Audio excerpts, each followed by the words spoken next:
I had forgotten to draw my curtain, which I usually did, and also to let down my window blind. The consequence was that when the moon, which was full and bright, for the night was fine, came in her course to that space in the sky opposite my casement, and looked in at me through the unveiled panes, her glorious gaze roused me. Awaking in the dead of night, I opened my eyes on her disk, silver white and crystal clear. It was beautiful, but too solemn. I half rose, and stretched my arm to draw the curtain. Good God! What a cry! The night, its silence, its rest, was rent in twain by a savage, a sharp, a shrilly sound that ran from end to end of Thornfield Hall. My pulse stopped, my heart stood still, my stretched arm was paralyzed. The cry died, and was not renewed. Indeed, whatever being uttered that fearful shriek could not soon repeat it, not the widest-winged condor on the Andes could, twice in succession, send out such a yell from the cloud shrouding his eyrie. The thing delivering such utterance must rest ere it could repeat the effort. It came out of the third story, for it passed overhead.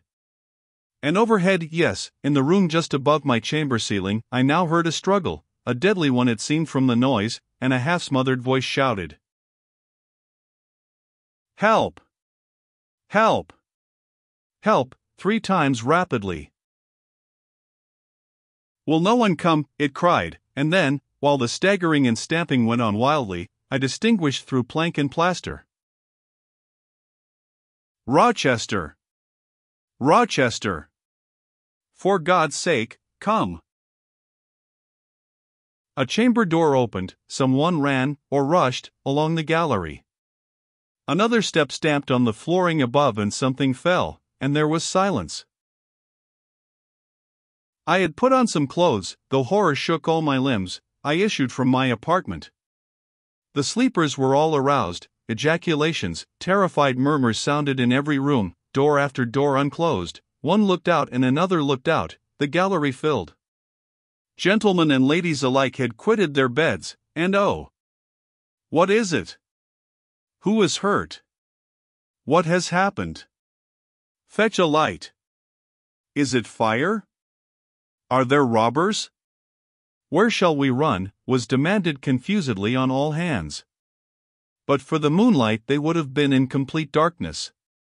They ran to and fro, they crowded together, some sobbed, some stumbled, the confusion was inextricable. "Where the devil is Rochester?" cried Colonel Dent. "I cannot find him in his bed."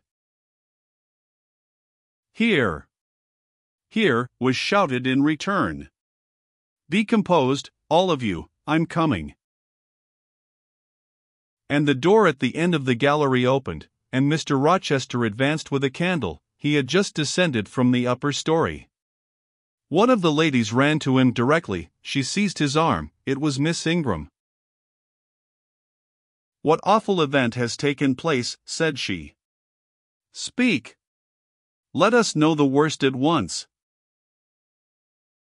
"But don't pull me down or strangle me," he replied, for the Misses Eshton were clinging about him now, and the 2 dowagers, in vast white wrappers, were bearing down on him like ships in full sail. All's right, he cried. "It's a mere rehearsal of much ado about nothing. Ladies, keep off, or I shall wax dangerous." And dangerous he looked, his black eyes darted sparks. Calming himself by an effort, he added, "A servant has had the nightmare, that is all. She's an excitable, nervous person, she construed her dream into an apparition, or something of that sort, no doubt, and has taken a fit with fright. Now, then, I must see you all back into your rooms, for, till the house is settled, she cannot be looked after. Gentlemen, have the goodness to set the ladies the example. Miss Ingram, I am sure you will not fail in evincing superiority to idle terrors. Amy and Louisa, return to your nests like a pair of doves, as you are. Mesdames, to the dowagers, you will take cold to a dead certainty, if you stay in this chill gallery any longer." And so, by dint of alternate coaxing and commanding, he contrived to get them all once more enclosed in their separate dormitories. I did not wait to be ordered back to mine, but retreated unnoticed, as unnoticed I had left it. Not, however, to go to bed. On the contrary, I began and dressed myself carefully. The sounds I had heard after the scream, and the words that had been uttered, had probably been heard only by me, for they had proceeded from the room above mine, but they assured me that it was not a servant's dream which had thus struck horror through the house, and that the explanation Mr. Rochester had given was merely an invention framed to pacify his guests. I dressed, then, to be ready for emergencies.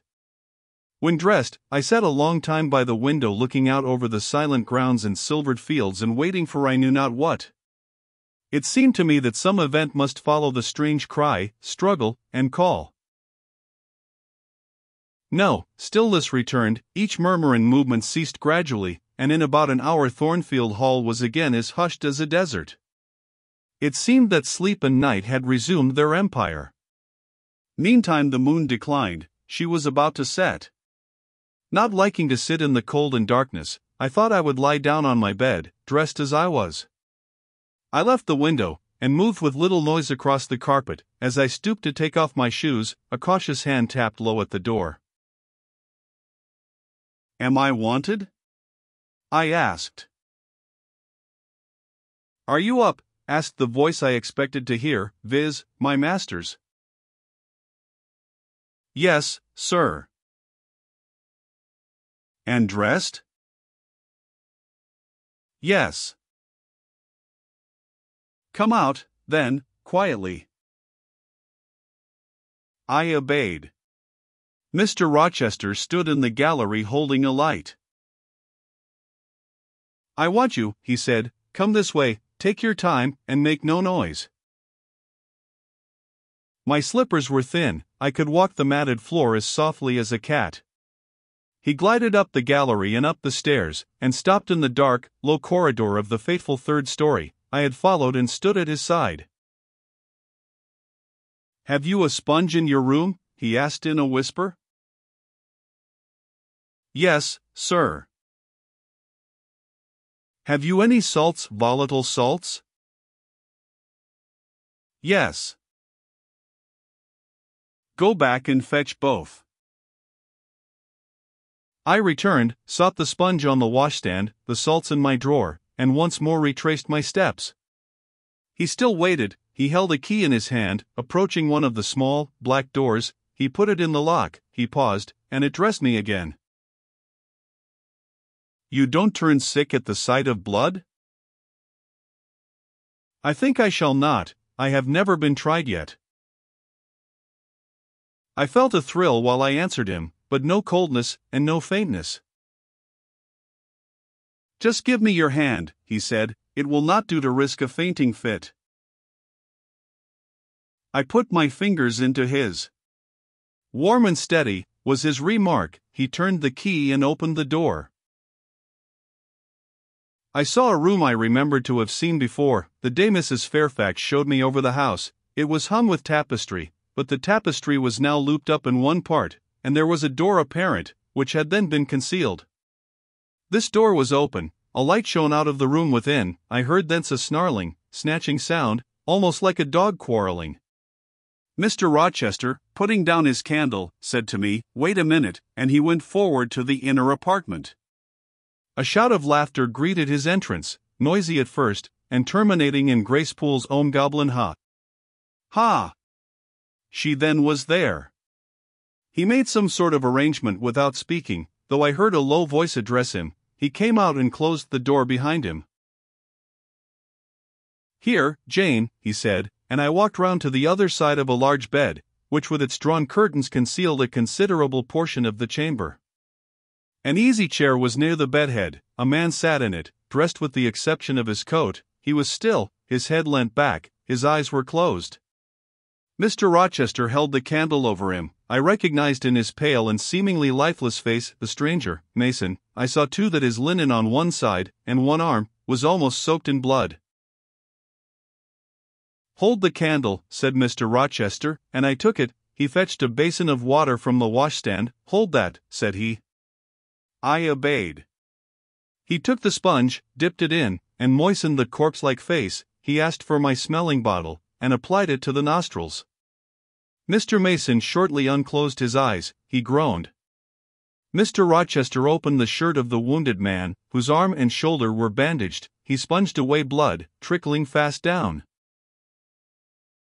"Is there immediate danger?" murmured Mr. Mason.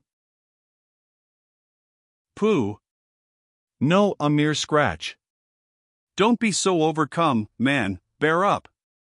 I'll fetch a surgeon for you now, myself. You'll be able to be removed by morning, I hope. Jane," he continued. "Sir?" "I shall have to leave you in this room with this gentleman for an hour, or perhaps 2 hours. You will sponge the blood as I do when it returns. If he feels faint, you will put the glass of water on that stand to his lips, and your salts to his nose.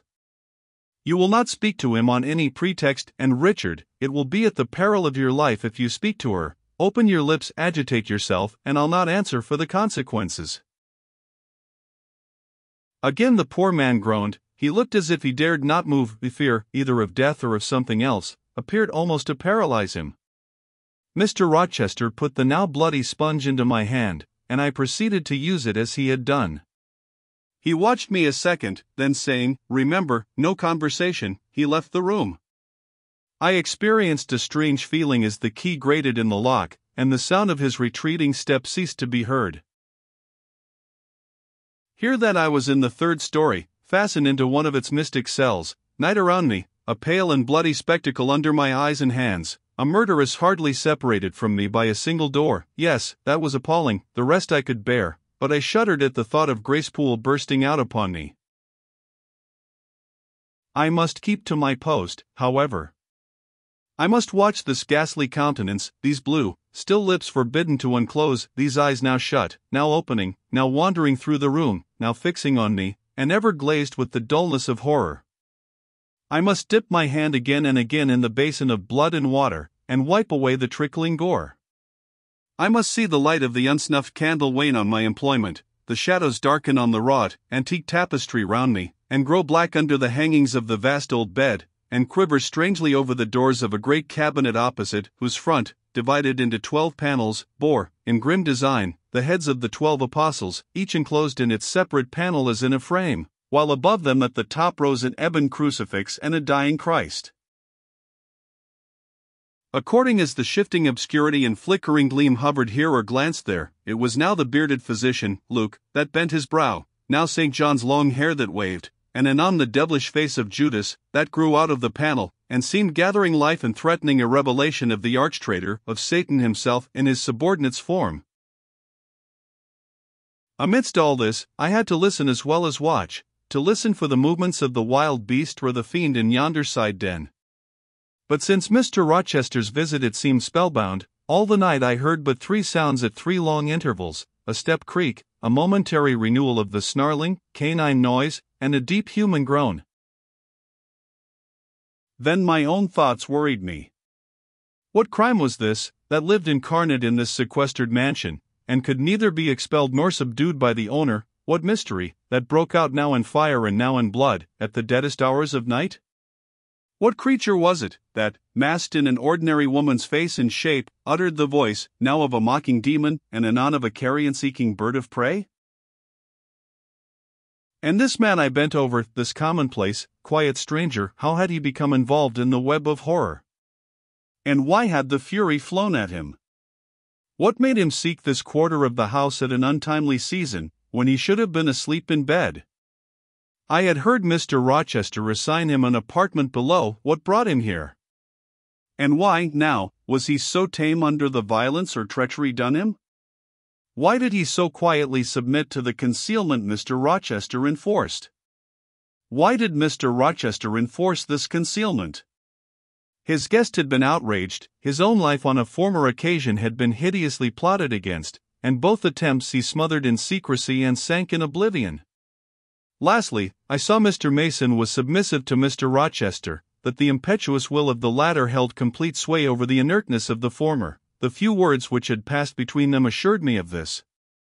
It was evident that in their former intercourse, the passive disposition of the one had been habitually influenced by the active energy of the other, Whence then had arisen Mr. Rochester's dismay when he heard of Mr. Mason's arrival? Why had the mere name of this unresisting individual, whom his word now sufficed to control like a child, fallen on him, a few hours since, as a thunderbolt might fall on an oak? Oh! I could not forget his look and his paleness when he whispered, "Jane, I have got a blow, I have got a blow, Jane." I could not forget how the arm had trembled which he rested on my shoulder, and it was no light matter which could thus bow the resolute spirit and thrill the vigorous frame of Fairfax Rochester. When will he come? When will he come? I cried inwardly, as the night lingered and lingered, as my bleeding patient drooped, moaned, sickened, and neither day nor aid arrived. I had, again and again, held the water to Mason's white lips, again and again offered him the stimulating salts. My efforts seemed ineffectual. Either bodily or mental suffering, or loss of blood, or all three combined, were fast prostrating his strength. He moaned so, and looked so weak, wild, and lost, I feared he was dying, and I might not even speak to him. The candle, wasted at last, went out. As it expired, I perceived streaks of grey light edging the window curtains. Dawn was then approaching. Presently I heard Pilot bark far below. Out of his distant kennel in the courtyard, hope revived. Nor was it unwarranted. In 5 minutes more the grating key, the yielding lock, warned me my watch was relieved. It could not have lasted more than 2 hours. Many a week has seemed shorter. Mr. Rochester entered, and with him the surgeon he had been to fetch.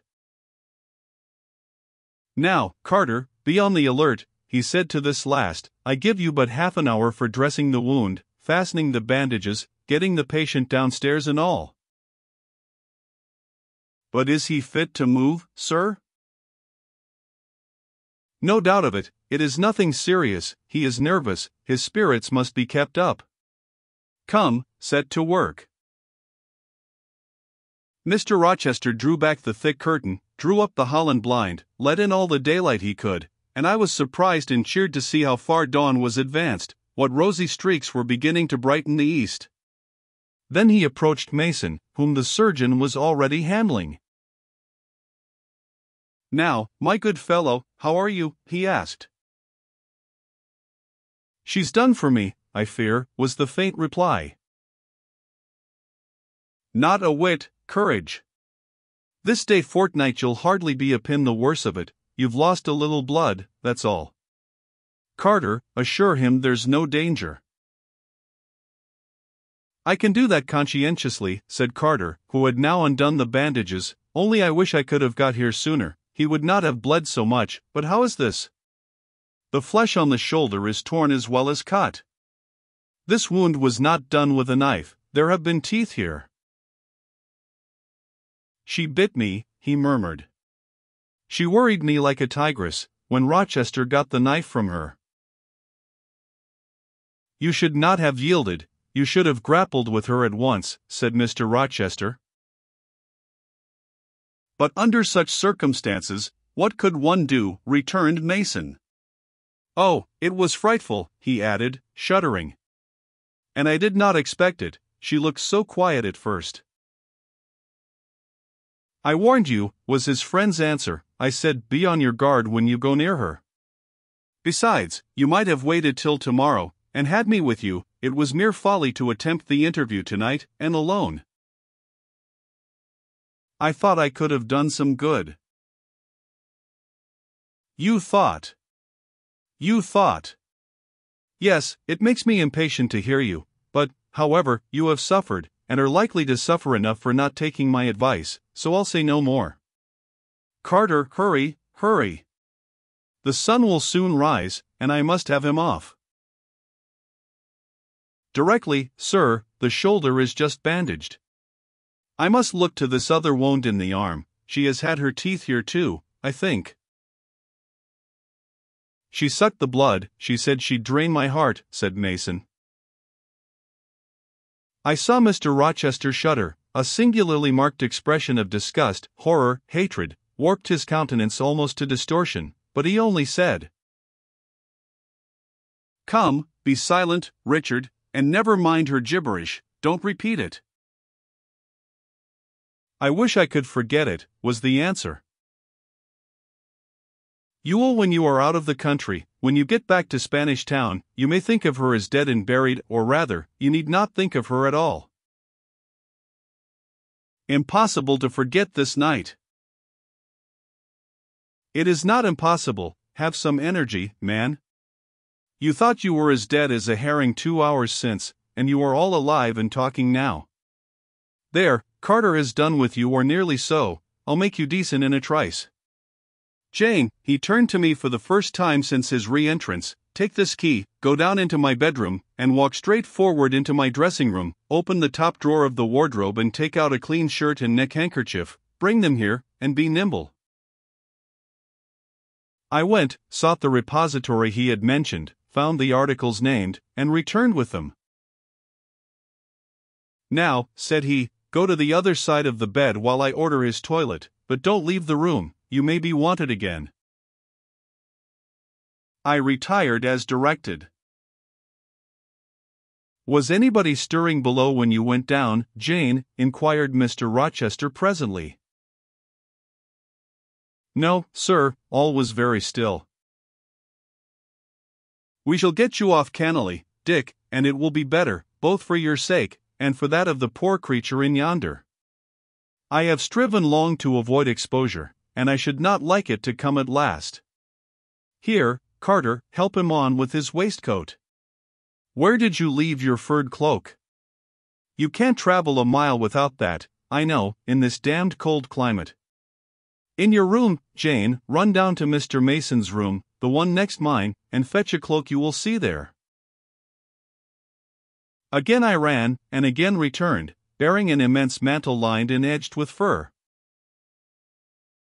Now, I've another errand for you, said my untiring master, you must away to my room again. What a mercy you are shod with velvet, Jane, a clod-hopping messenger would never do at this juncture. You must open the middle drawer of my toilet table and take out a little phial and a little glass you will find there, quick. I flew thither and back, bringing the desired vessels. That's well.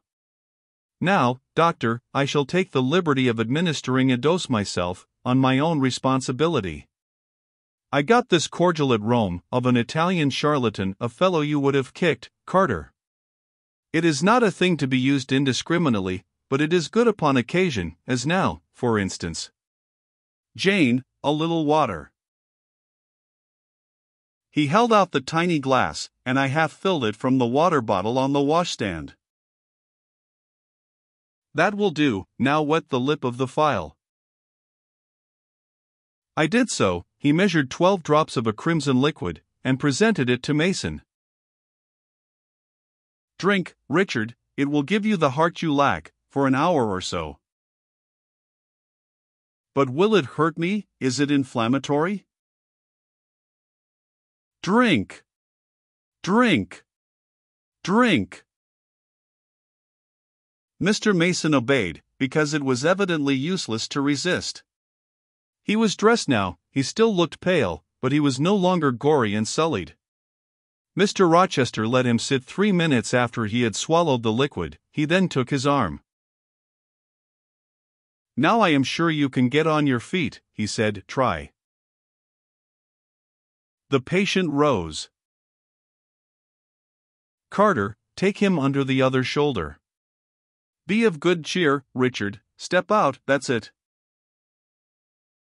I do feel better, remarked Mr. Mason. I am sure you do. Now, Jane, trip on before us away to the backstairs, unbolt the side passage door, and tell the driver of the postchaise you will see in the yard or just outside, for I told him not to drive his rattling wheels over the pavement, to be ready, we are coming, and, Jane, if anyone is about, come to the foot of the stairs and hem. It was by this time 5:30, and the sun was on the point of rising, but I found the kitchen still dark and silent. The side passage door was fastened. I opened it with as little noise as possible. All the yard was quiet, but the gate stood wide open, and there was a postchaise, with horses ready harnessed, and drivers seated on the box, stationed outside. I approached him, and said the gentlemen were coming. He nodded, then I looked carefully round and listened. The stillness of early morning slumbered everywhere. The curtains were yet drawn over the servants' chamber windows. Little birds were just twittering in the blossom-blanched orchard trees, whose boughs drooped like white garlands over the wall enclosing one side of the yard. The carriage horses stamped from time to time in their closed stables. All else was still. The gentleman now appeared. Mason, supported by Mr. Rochester and the surgeon, seemed to walk with tolerable ease. They assisted him into the chaise. Carter followed. "Take care of him," said Mr. Rochester to the latter, "and keep him at your house till he is quite well. I shall ride over in a day or two to see how he gets on. Richard, how is it with you?" "The fresh air revives me, Fairfax." "Leave the window open on his side, Carter. There is no wind. Goodbye, Dick." Fairfax. "Well, what is it?" "Let her be taken care of. Let her be treated as tenderly as may be. Let her—" He stopped and burst into tears. "I do my best, and have done it, and will do it," was the answer. He shut up the chaise door, and the vehicle drove away. "Yet would to God there was an end of all this," added Mr. Rochester, as he closed and barred the heavy yard gates. This done, he moved with slow step and abstracted air towards a door in the wall bordering the orchard. I, supposing he had done with me, prepared to return to the house. Again, however, I heard him call Jane. He had opened the portal and stood at it, waiting for me. "Come where there is some freshness, for a few moments," he said. "That house is a mere dungeon, don't you feel it so?" "It seems to me a splendid mansion, sir." "The glamour of inexperience is over your eyes," he answered, "and you see it through a charmed medium. You cannot discern that the gilding is slime and the silk draperies cobwebs, that the marble is sordid slate, and the polished woods mere refused chips and scaly bark. Now here," he pointed to the leafy enclosure we had entered, "all is real, sweet, and pure." He strayed down a walk edged with box, with apple trees, pear trees, and cherry trees on one side, and a border on the other full of all sorts of old-fashioned flowers, stocks, sweet williams, primroses, pansies, mingled with southernwood, sweetbriar, and various fragrant herbs. They were fresh now as a succession of April showers and gleams, followed by a lovely spring morning, could make them. The sun was just entering the dappled east, and his light illumined the wreathed and dewy orchard trees and shone down the quiet walks under them.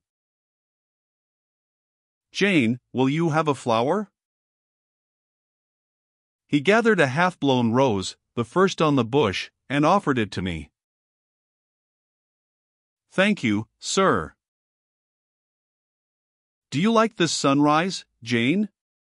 That sky with its high and light clouds which are sure to melt away as the day waxes warm, this placid and balmy atmosphere?" "I do, very much." "You have passed a strange night, Jane." "Yes, sir." "And it has made you look pale. Were you afraid when I left you alone with Mason?" "I was afraid of someone coming out of the inner room. But I had fastened the door. I had the key in my pocket. I should have been a careless shepherd if I had left a lamb, my pet lamb, so near a wolf's den, unguarded. You were safe." "Will Grace Poole live here still, sir?" "Oh yes. Don't trouble your head about her, put the thing out of your thoughts. Yet it seems to me your life is hardly secure while she stays." "Never fear, I will take care of myself." "Is the danger you apprehended last night gone by now, sir?" "I cannot vouch for that till Mason is out of England, nor even then. To live, for me, Jane, is to stand on a crater crust which may crack and spew fire any day." "But Mr. Mason seems a man easily led." "Your influence, sir, is evidently potent with him. He will never set you at defiance or willfully injure you." "Oh, no. Mason will not defy me, nor, knowing it, will he hurt me, but, unintentionally, he might in a moment. by one careless word, deprive me, if not of life, yet forever of happiness. Tell him to be cautious, sir, let him know what you fear, and show him how to avert the danger." He laughed sardonically, hastily took my hand, and as hastily threw it from him. If I could do that, simpleton, where would the danger be? Annihilated in a moment. Ever since I have known Mason, I have only had to say to him do that, and the thing has been done.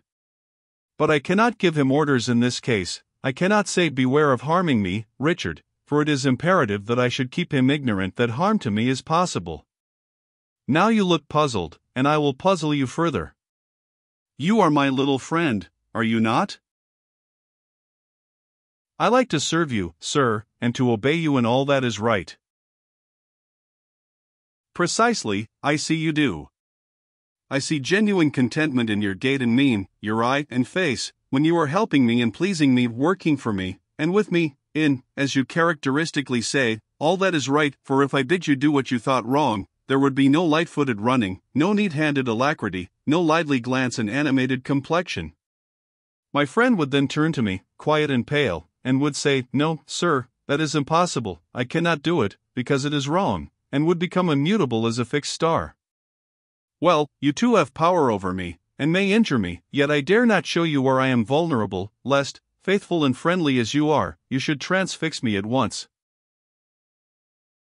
If you have no more to fear from Mr. Mason than you have from me, sir, you are very safe.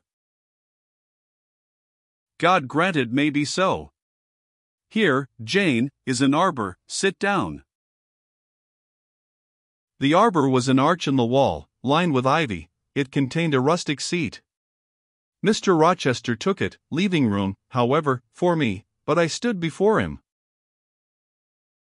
"Sit," he said, "the bench is long enough for two. You don't hesitate to take a place at my side, do you? Is that wrong, Jane?" I answered him by assuming it. To refuse would, I felt, have been unwise. "Now, my little friend, while the sun drinks the dew, while all the flowers in this old garden awake and expand, and the birds fetch their young ones breakfast out of the thornfield, and the early bees do their first spell of work, I'll put a case to you, which you must endeavor to suppose your own. But first, look at me, and tell me you are at ease, and not fearing that I err in detaining you, or that you err in staying." "No, sir, I am content." "Well then, Jane, cultivate your fancy. Suppose you were no longer a girl well reared and disciplined, but a wild boy indulged from childhood upwards. Imagine yourself in a remote foreign land. Conceive that you there commit a capital error, no matter of what nature or from what motives, but one whose consequences must follow you through life and taint all your existence. Mind, I don't say a crime. I am not speaking of shedding of blood or any other guilty act, which might make the perpetrator amenable to the law. My word is error. The results of what you have done become in time to you utterly insupportable. You take measures to obtain relief, unusual measures, but neither unlawful nor culpable. Still you are miserable, for hope has quitted you on the very confines of life. Your sun at noon darkens in an eclipse, which you feel will not leave it till the time of setting. Bitter and base associations have become the sole food of your memory. You wander here and there, seeking rest in exile, happiness and pleasure, I mean in heartless, sensual pleasure, such as dulls intellect and blights feeling. Heart weary and soul withered, you come home after years of voluntary banishment, you make a new acquaintance, how or where no matter, you find in this stranger much of the good and bright qualities which you have sought for 20 years, and never before encountered, and they are all fresh, healthy, without soil and without taint. Such society revives, regenerates, you feel better days come back, higher wishes, purer feelings, you desire to recommence your life, and to spend what remains to you of days in a way more worthy of an immortal being.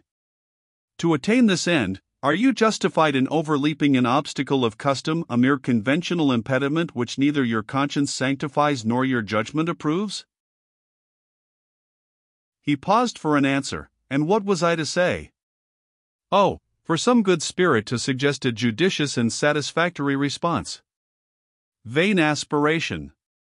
The west wind whispered in the ivy round me, but no gentle Ariel borrowed its breath as a medium of speech. The birds sang in the treetops, but their song, however sweet, was inarticulate. Again Mr. Rochester propounded his query.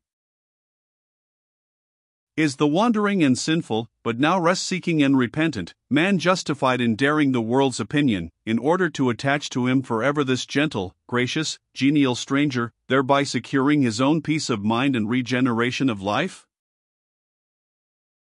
Sir, I answered, a wanderer's repose or a sinner's reformation should never depend on a fellow creature. Men and women die, philosophers falter in wisdom, and Christians in goodness. If anyone you know has suffered and erred, let him look higher than his equals for strength to amend and solace to heal. But the instrument. God, who does the work, ordains the instrument. I have myself, I tell it you without parable, been a worldly, dissipated, restless man, and I believe I have found the instrument for my cure in. He paused, the birds went on caroling, the leaves lightly rustling.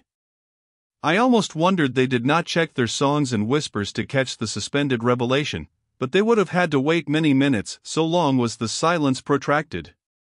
At last I looked up at the tardy speaker, he was looking eagerly at me. Little friend, said he, in quite a changed tone, while his face changed too, losing all its softness and gravity, and becoming harsh and sarcastic, you have noticed my tender penchant for Miss Ingram. Don't you think if I married her she would regenerate me with a vengeance?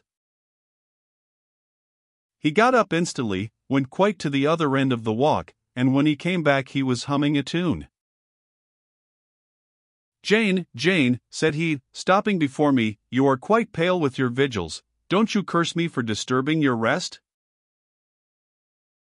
Curse you? No, sir. Shake hands in confirmation of the word. What cold fingers! They were warmer last night when I touched them at the door of the mysterious chamber. Jane, when will you watch with me again? Whenever I can be useful, sir. For instance, the night before I am married. I am sure I shall not be able to sleep. Will you promise to sit up with me to bear me company? To you I can talk of my lovely one, for now you have seen her and know her. Yes, sir. She's a rare one, is she not, Jane? Yes, sir. A strapper or real strapper, Jane, big, brown, and buxom, with hair just such as the ladies of Carthage must have had. Bless me! There's Dent and Lynn in the stables. Go in by the shrubbery, through that wicket. As I went one way, he went another, and I heard him in the yard, saying cheerfully, Mason got the start of you all this morning. He was gone before sunrise. I rose at 4 to see him off.